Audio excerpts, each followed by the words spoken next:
Nerd, ou j'ai oublié. Mais voilà, le plus grand gagnant aujourd'hui, c'est mon coach, Nicolas. Félicitations à lui. He motivated me a lot, like the victories from all the French. That was very motivating, and especially the victory of Benoit Saint-Denis, because it was us against the Fighting Nerds. And tonight, the biggest victor is my coach, Nicolas. Wonderful win for you guys tonight. Before we get into the fight, let's talk about the foot. I see it's wrapped up. I know you were in medicals. You mentioned it to Michael Bisping afterwards. What did the doctor say the injury is? Avant de parler de ton combat, parlons de ta blessure. C'est quoi exactement?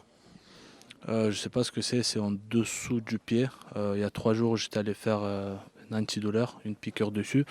Ça allait, mais là, à chaque fois que je me mettais sur la pointe des pieds pour exploser, ça me faisait très mal, et à la fin, ça a complètement, j'ai senti ça tirait, j'ai l'impression que ça se déchirait en dessous, et du coup, je ne peux pas faire mes retraits, je devais rester un peu sur place.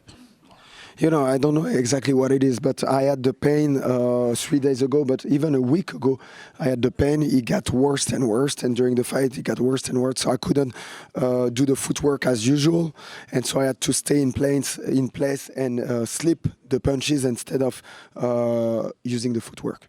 Well, you had fast hands. You said you were going to do that. You shut down the takedowns. There were high stakes in this one. Do you think you did enough to get Khamzat Chimaev the champ next? Avec ce que tu as fait ce soir, est-ce que tu penses que tu as fait assez pour aller affronter Khamzat Chimaev? À votre avis, quand même, bien sûr, j'ai fait assez pour aller combattre pour la ceinture. In your opinion, of course, I did enough to go back, go fight for the belt.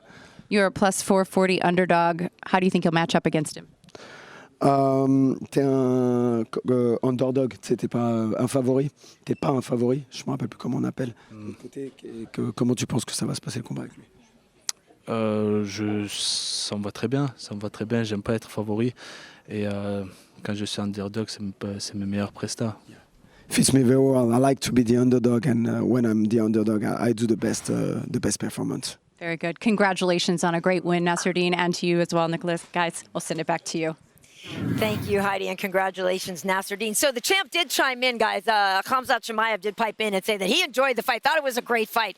And that does beg the question, of course, who is next and how will they do against him? So let's take a look at some of the odds of our current people that could be matched up with him potentially. So Reinier de Ridder would be a plus 500. Khamzat would be a minus 700. Against Imavov, as we just heard, Imavov would be a plus 440 versus a minus 600 for Khamzat. And Fluffy has the best odds right now as a plus 350 to minus 455 for Khamzat. Of course, Fluffy coming off the 4th round submission win over Roman Dolidze.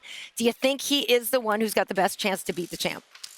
You know, I can't really make that opinion until I see that next fight with RDR, because I'm coming fresh off of seeing what Imavov just did. So right now, I think he's got the best chance. Those guys have their chance coming up in, October, to prove that they're the ones. And if he puts on a performance like he did in the last fight against Dolidze, then maybe I'll agree with these odds. But right now, I think you got to favor Imavov to be the one that has the best chance against him. That striking, that takedown defense was phenomenal tonight. Now, granted, Chimaev is an absolutely different animal when it comes to the wrestling than Borralho is, but...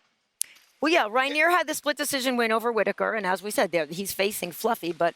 Yeah, and that's why it's so hard to tell, because what we saw tonight, as brilliant as the performance was from Imavov, we didn't get to see... I mean, we saw an initial takedown stoppage, right? We saw that, but we didn't get to see how he would deal, like, with a guy on his back and how he deals with those type of adversities. So it's very difficult to say how he's going to do against a guy like Chimaev, because Chimaev is going to get you in them spots. There's no doubt about it. Chimaev is getting you in them spots. Will he get tired? You know who won't get tired? Fluffy. Fluffy's not going to get tired, but that doesn't mean Fluffy won't get finished. Yeah. So there's so many different variables. It's hard to really project on what would happen in a fight with these guys because you just don't know.